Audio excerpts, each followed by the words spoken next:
Assalamualaikum warahmatullahi wabarakatuh dan salam sejahtera. Saya Nurul Iman binti Said Umar Adri, berumur 12 tahun. Saya merupakan murid Sekolah Kebangsaan Kampung Sawah Pekenanas, Pontian, Johor.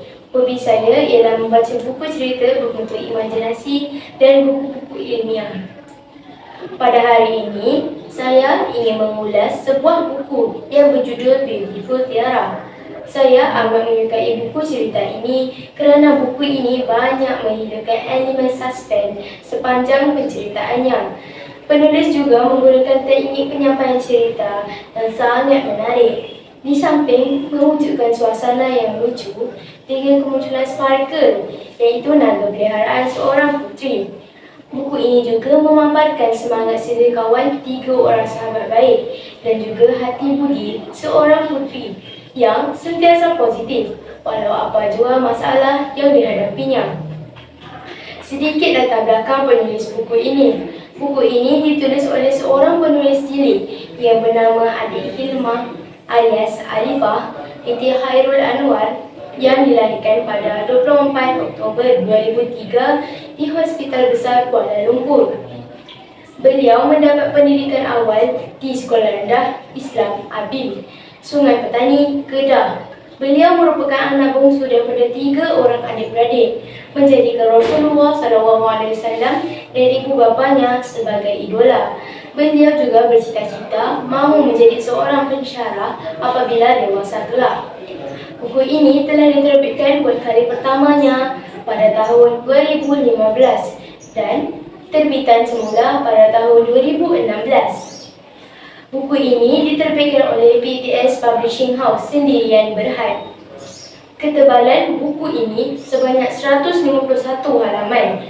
Buku ini dijual dengan harga RM13 bagi Semenanjung Malaysia dan RM15 bagi Sabah dan Sarawak. Baiklah, sekarang saya kongsikan pula sinopsis buku cerita ini.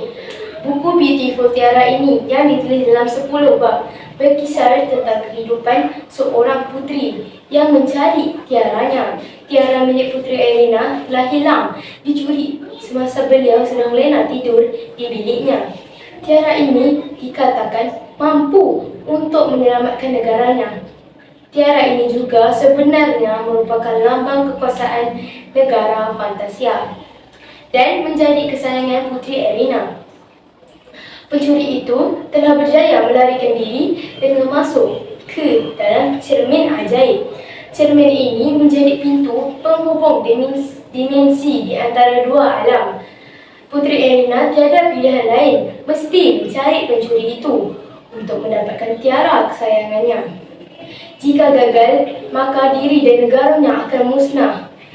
Puteri Erina terpaksa melalui segala cabaran dan kepayahan akibat daripada sikap dendam rakan senegaranya yang bernama Khaira.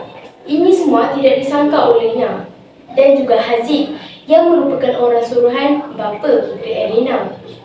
Hazib dipertanggungjawabkan untuk mencari Puteri Erina dan menjaganya sepanjang berada di bumi.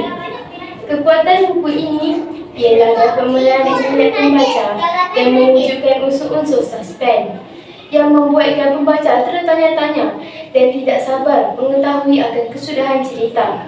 Namun, cerita ini hanyalah rekaan untuk mereka yang suka berimajinasi.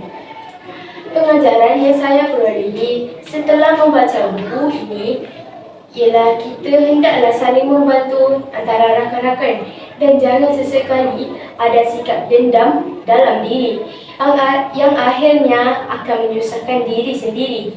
Jadi, jangan lupa rakan-rakan dapatkan buku cerita ini ya. Sekian, terima kasih.